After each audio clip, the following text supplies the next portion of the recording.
প্রত্ন অধিদপ্তর নিয়োগ ২০২৪ এই নিয়োগের আবেদনের স্ট্র্যাটেজিক লেভেল আছে আজকে রেগুলারলি মোট এখানে সার্কুলারে ৪২টি শূন্যপদ রয়েছে ২১টি ক্যাটাগরিতে, যেখানে ১৩তম গ্রেড থেকে ২০তম গ্রেডের বিভিন্ন চাকরি রয়েছে।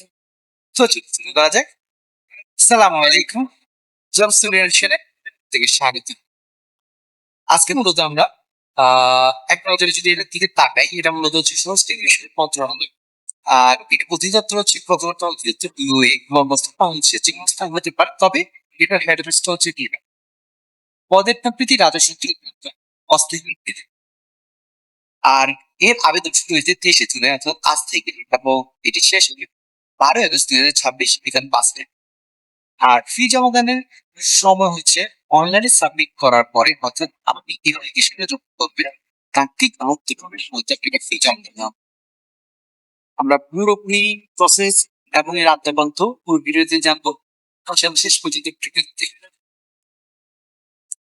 আবেদন সাধারণ অফিসের যে যোগ্যতা, সাধারণ প্রার্থী হিসেবে বয়সীমা আর্থিক ৩২ বছর ১ জুলাই ৩০ তারিখে, আর জাতীয়তা অবশ্য বাংলাদেশি, আর যে কোনো জেলার আপনারা আবেদন করতে পারেন। আর বিশেষ কোটার জন্য আসলে বেশ কিছু সুবিধা রয়েছে। আর বয়স প্রমাণ করছে কোনো ধরনের এফিডেভিট গ্রহণযোগ্য হবে না।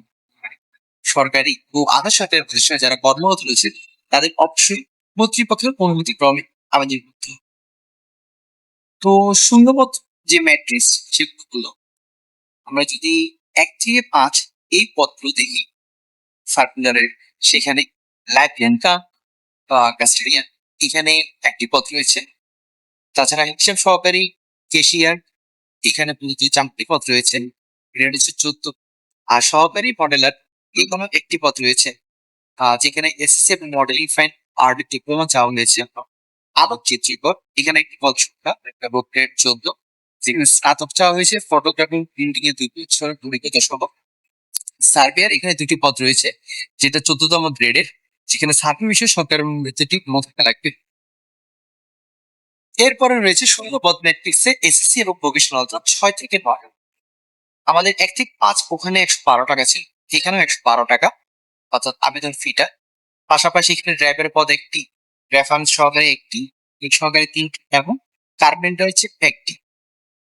এরপর আমরা যদি ১১-১০ থেকে ২০তম পদগুলো দেখি, সেখানে রয়েছে ক্যাশ সহকার বা ভান্ডার সহকারী, ডেসিমাস রাইডার, ফটোকপি অপারেটর, রসায়ন গার্ড, পরিচারক নট পরিচালক, পরিচারক, অফিস সহায়ক, কুক, সাইট পরিচারক, মালিক। এইসবগুলোতে সাধারণত এসএসসি থেকে ৮ম শ্রেণী পাস পর্যন্ত যারা পড়াশোনা করেছেন তারা অ্যাপ্লাই করতে পারবেন, এবং অ্যাপ্লাই করার জন্য ৫৬ টাকা আবেদন হিসেবে দেওয়া হয়। আবেদন প্রক্রিয়াটা আমরা একটু যদি দেখি, আমরা নতুন doa.teletalk.com.bd সাইট থেকে অ্যাপ্লাই হয়। আমরা একটু পরে ভিডিওর শেষের দিকে আমরা কিভাবে আসলে সাইটে যাবেন এবং অন্যান্য যে অ্যাপ্লাই যে প্রসেস সেটা দেখিয়ে দেব। তো এখানে একটা জিনিস বিশেষ বিবেচনা ভাবে বলে দিচ্ছি, সেটা হচ্ছে যে আবেদন করার সময় সতর্কতার সাথে তথ্য দিবেন, এবং ছবি আপনার যেটা প্রোফাইল পিকচার যেটা বলা হচ্ছে সেটা ৩০০ পিক্সেল মতো আপনি এর মধ্যে, আর স্বাক্ষরটি হতে হবে আপনার ৭ KB। সাবমিট করে অ্যাপ্লিকেন্ট যে কপি সেটা অবশ্যই সংগ্রহ করে রাখবেন, এটা পরবর্তীতে প্রয়োজন। আর ছবি ও স্বাক্ষরে ভুল থাকলে ফি জমা দেওয়ার আগেই আবেদন করতে হবে। ফি জমা দেন পর কোনো সুযোগ গ্রহণযোগ্য নয়। ফি জমা দেওয়ার আগেই নতুন আবেদন করতে হবে। আবার বলছি, ফি জমার পর কোনো সংশোধন গ্রহণযোগ্য নয়। তো টেলিটকের মাধ্যমে এসএমএস ফি প্রদান করা লাগবে।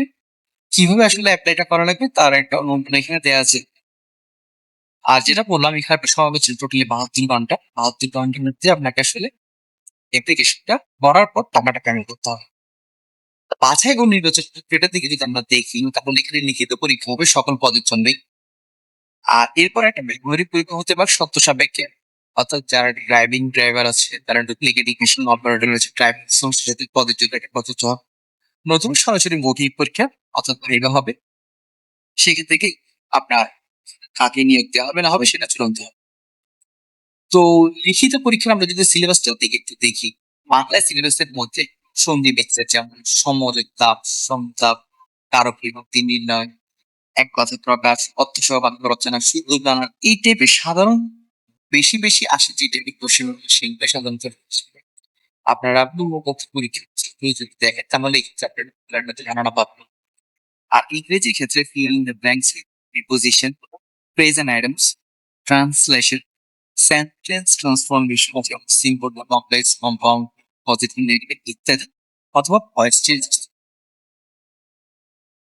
আর গণিতে আপনারা হচ্ছে মান নির্ণয়, বীজগণিতের মান বের করা, শতকরা লাঘুতি, ভগ্নাংশ নির্ণয়, গড়, পয়সা লিখবে।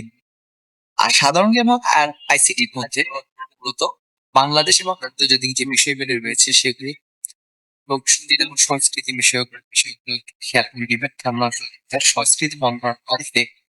তাছাড়া আইসিটি বিভিন্ন ছোটখাটো এবং কম্পিউটার বেসিক ইনফরমেশন সিস্টেম সম্পর্কে জেনে নিন। আমরা যদি প্রত্নতাত্ত্বিক সাধারণ জ্ঞানের দিকে তাকাই, যেহেতু নিউক্লিয়ার প্রতিষ্ঠান নিজে একটা প্রত্নতাত্ত্বিক তথ্য, তাই বাংলাদেশের প্রাচীন ইতিহাস সম্পর্কে আপনার খুব স্পষ্ট ধারণা থাকা আবশ্যক। বিশেষ করে বাংলাদেশের প্রাচীন জনপদ যা মস্তানগড়, যেটা খ্রিস্টপূর্ব 17শ শতাব্দীর একটা নগরী।